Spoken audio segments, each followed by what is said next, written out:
Patterson with WeHuntSC.com, and I want to talk you through a hunt I had this past weekend.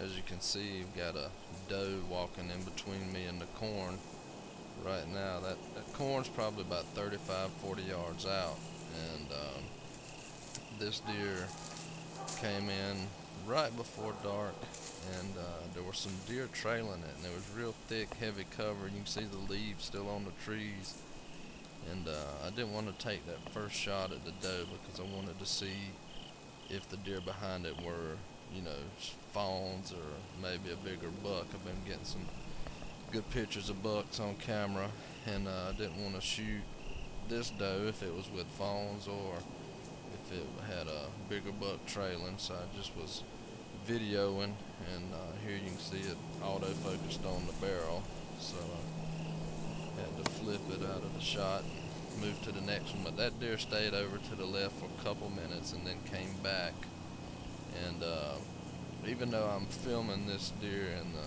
the camera, my eyes are looking to the right, just scanning back and forth, because I wanted to see what those other deer were. And it took a little while. They weren't in too big of a hurry, but eventually I figured out that the deer trailing were not fawns and were not larger bucks. They were just other does, and one of them worked their way out to where I couldn't even hear, and the other doe I could barely see through the leaves, but it was smaller. So by the time this deer got back to the corn, I had all the information I needed to determine that I was going to take the shot, and the doe was big enough. So now I just was filming and waiting for the right opportunity on a good shot, and the doe just sat here and kind of ate with her butt facing me for a while. And actually it was a good thing too, because when I leaned back for a second and looked, I had the barrel of my gun up under the viewport on my camera, so if I would have taken the shot, say at this angle, the gun would have raised up and probably broke my video camera. So I just sat here and watched her for a while, and these deer to my right were still kind of walking in the leaves, but was just waiting on a good shot and videoing, and I was also waiting for her to get her head completely down, say like it is right now, so that I could get my gun up, because like I say, we're in pretty close. I'd done a lot of stuff to cover my scent, used the ATSCO scent reduction 4-pack, and been working with the McKenzie Scent Fan duffel bag. So this deer's in really close. I mean, my camera's not zoomed in too much at all. I got the camera clamped to the side of my deer stand with the Irwin Quick Grip, and so I was getting my gun up, and I got my gun up, and I was just watching this deer through the scope, and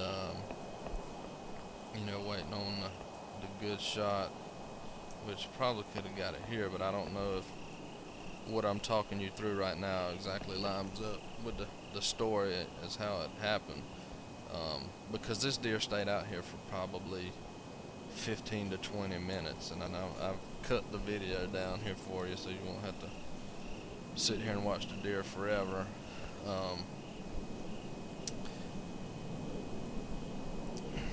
But I was just waiting,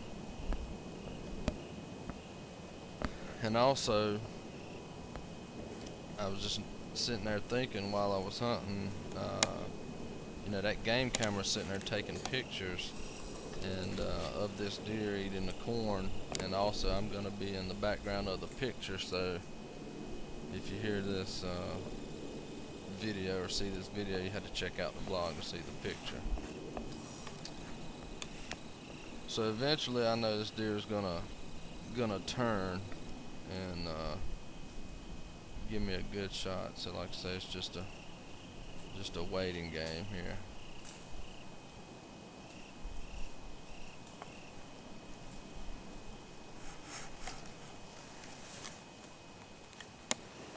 here shortly, you'll see she kind of turns, and I guess she saw me moving or something, but she's definitely aware of my presence. She kind of gives me a little stiff leg.